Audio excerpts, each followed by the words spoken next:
Hi everybody, and we are now on to chapter 2, The Vanishing Glass.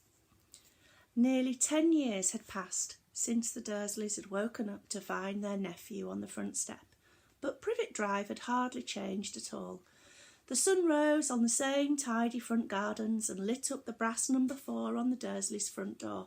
It crept into their living room, which was almost exactly the same as it had been on the night when Mr. Dursley had seen that faithful news report about the owls. Only the photographs on the mantelpiece really showed how much time had passed. 10 years ago, there'd been lots of pictures of what looked like a large pink beach ball wearing different coloured bobble hats. But Dudley Dursley was no longer a baby, and now the photographs showed a large blonde boy riding his first bicycle on a roundabout at the fair, playing a computer game with his father, being hugged and kissed by his mother. The room held no sign at all that another boy lived in the house too. Yet Harry Potter was still there, asleep at the moment, but not for long. His Aunt Petunia was awake, and it was her shrill voice which made the first noise of the day. "Up! Get up! Now!" Harry woke up with a start. His aunt rapped on the door again. "Up!" she screeched. Harry heard her walking towards the kitchen, and then the sound of the frying pan being put on the cooker. He rolled onto his back and tried to remember the dream he had been having. It had been a good one. There'd been a flying motorbike in it. He had a funny feeling he'd had the same dream before. His aunt was back outside the door. "Are you up yet?" she demanded. "Nearly," said Harry. "Well, get a move on. I want you to look after the bacon. And don't you dare let it burn. I want everything perfect on Duddy's birthday." Harry groaned. "What did you say?" his aunt snapped through the door. Nothing. Dudley's birthday. How could he have forgotten? Harry got slowly out of bed and started looking for socks. He found a pair under his bed, and after pulling a spider off one of them, put them on. Harry was used to spiders because the cupboard under the stairs was full of them, and that was where he slept. When he was dressed, he went down the hall into the kitchen. The table was almost hidden beneath all Dudley's birthday presents. It looked as though Dudley had got the new computer he wanted, not to mention the second television and the racing bike. Exactly why Dudley wanted a racing bike was a mystery to Harry, as Dudley was very fat and hated exercise, unless, of course, it involved punching someone. Dudley's favourite punch bag was Harry, but he couldn't often catch him. Harry didn't look at it, but he was very fast. Perhaps it had something to do with living in a dark cupboard, but Harry had always been small and skinny for his age. He looked even smaller and skinnier than he really was, because all he had to wear were old clothes of Dudley's, and Dudley was about 4 times bigger than he was. Harry had a thin face, knobbly knees, black hair and bright green eyes. He wore round glasses, held together a lot with sellotape because of all the times Dudley had punched him on the nose. The only thing Harry liked about his own appearance was a very thin scar on his forehead, which was shaped like a bolt of lightning. He'd had it as long as he could remember, and the first question he could remember asking his Aunt Petunia was how he had got it. "In the car crash when your parents died," she had said, "and don't ask questions." Oh, don't ask questions. That was the first rule for a quiet life with the Dursleys. Uncle Vernon entered the kitchen as Harry was turning over the bacon. "Comb your hair!" he barked, by way of a morning greeting. About once a week, Uncle Vernon looked over the top of his newspaper and shouted that Harry needed a haircut. Harry must have had more haircuts than the rest of the boys in his class put together, but it made no difference. His hair simply grew that way, all over the place. Harry was frying eggs by the time Dudley arrived in the kitchen with his mother. Dudley looked a lot like Uncle Vernon. He had a large pink face, not much neck, small, watery blue eyes, and thick blonde hair that lay smoothly on his thick, fat head. Aunt Petunia often said that Dudley looked like a baby angel. Harry often said that Dudley looked like a pig in a wig. Harry put the plates of egg and bacon on the table, which was difficult as there wasn't much room. Dudley, meanwhile, was counting his presents. His face fell. 36, he said, looking up at his mother and father. That's 2 less than last year. Darling, you haven't counted Aunt Margie's present, see? It's here under this big one from Mummy and Daddy. All right, 37 then, said Dudley, going red in the face. Harry, who could see a huge Dudley tantrum coming on, began wolfing down his bacon as fast as possible, in case Dudley turned the table over.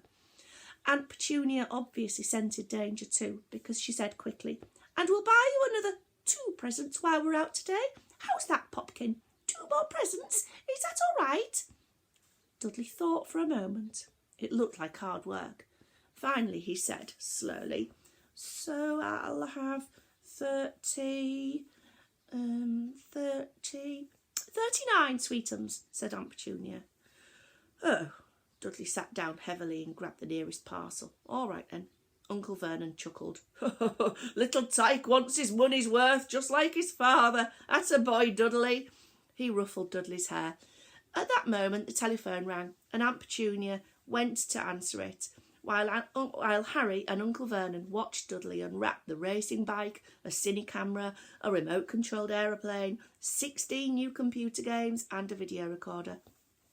He was ripping the paper off a gold wristwatch when Aunt Petunia came back from the telephone, looking both angry and worried.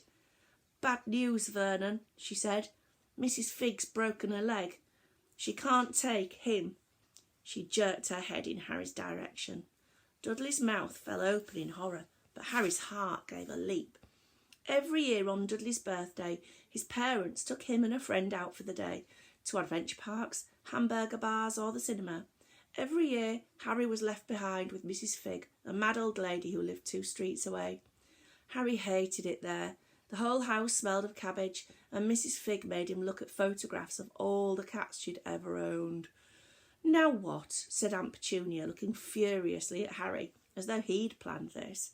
Harry knew he ought to feel sorry that Mrs. Figg had broken her leg, but it wasn't easy when he reminded himself it would be a whole year before he had to look at Tibbles, Snowy, Mrs. Paws and Tufty again. "We could phone Marge," Uncle Vernon suggested. "Don't be silly, Vernon. She hates the boy." The Dursleys often spoke about Harry like this, as though he wasn't there, or as though he was something very nasty but couldn't understand them, like a slug. "What about, what's her name, your friend Yvonne?" "On holiday in Majorca," snapped Aunt Petunia. "You could just leave me here," Harry put in hopefully. He'd be able to watch what he wanted on television for a change, maybe even have a go on Dudley's computer. Aunt Petunia looked as though she'd just swallowed a lemon. "And come back and find the house in ruins?" she snarled.